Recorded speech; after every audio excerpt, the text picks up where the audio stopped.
तो इज्ञा अध्ययन दानानि, यज्ञ। बच्चे मुझे सुन पा रहे हो? पहला सूत्र यज्ञ, यजन कीजिए।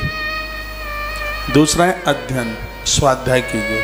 आप अपने अध्ययन की कोर्स की किताबें पढ़ते हैं, गीता जी पढ़िए, माथे में दर्द नहीं होगा, आलस्य नहीं आएगा, प्रमादी नहीं बनेंगे, आप कर्मठ बनेंगे, काम करते करते आप थकेंगे नहीं। ये गीता का संदेश है। गीता ऐसी है, कोई भी धर्म से अलग नहीं हो पाएगा, और ये जाति से ऊपर उठ करके है गीता। अध्ययन का अर्थ होता है स्वयं के दोष देखना। अध्ययन का अर्थ सिर्फ किताब पढ़ना ही नहीं होता है। अध्ययन का अर्थ होता है अपनी पूरी जानकारी रखना, हमारे अंदर कोई दोष तो नहीं बैठ गया है। अध्ययन का अर्थ होता है अपने आप को पहचानना, अध्ययन का अर्थ होता है। तो बच्चे अध्ययन करें, सिर्फ किताबीय ज्ञान नहीं, उसके अंदर आध्यात्मिक ज्ञान भी हो। तो यज्ञ, अध्ययन और दानानि, देने की भावना। उस समय विद्या का बहुत विकास होता है। तुमसे कोई चीज़ आती है और तुम्हारे मित्रों से नहीं आती। कल रात को बहुत विस्तार में ये बात कही गई है। तुम योग्य हो, बड़ी क्लासों में पहुंच गए हो, तो उन छोटी क्लास के बच्चों को पढ़ाइए जो फीस अदा करने में, जमा करने में असमर्थ हैं। और सही तो ये है, यदि आपने ऐसा कर लिया है तो एक मंदिर बनवाने से जितना पुण्य प्राप्त होगा, विद्या दान करने से आपको उतने फल की प्राप्ति हो जाएगी, क्योंकि विद्या दान अति दान में आता है। आप योग्य बने हैं, योग्यता आपको आई है, तो ये बच्चों को पता ही है। ये उन्हें पता नहीं है, बच्चे अभी छोटे हैं, उतनी समझदारी नहीं है। ये सब चीजें प्रहलाद के अंदर थी।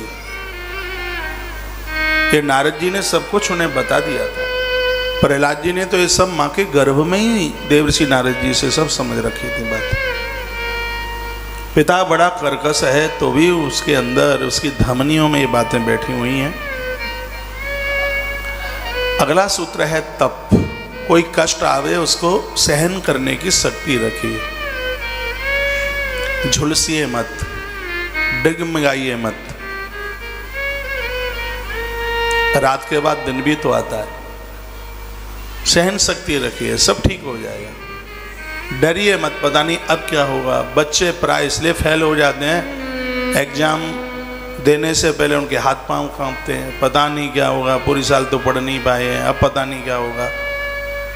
हिम्मत बना के रखिए, साहसी बनिए, कष्टों को सहन कीजिए, परेशानियों को। तब का मतलब कंडे उपले जला के आग में बैठ जाना, यही परिभाषा नहीं है। तब का अर्थ है अपने आप को कष्ट में रह करके भी अपने आप को हिलने न देना, हर परिस्थिति को स्वीकार कर लेना गीता के माध्यम से। तब की व्याख्या है, संसार से इंद्रियों को भगवदीय कार्य में, अच्छे कामों में लगाया जाए, वो तप है। आँखों को अच्छे काम में लगाओ, आप योग्य हैं। हाथों को अच्छे काम में लगाओ, इससे कुछ अच्छा करो, ये तप है। तप का मतलब सिर्फ माला घुमाना ही नहीं है। तप का अर्थ है इन हाथों से कुछ अच्छा किया जाए, प्रकृति के लिए बढ़िया किया जाए।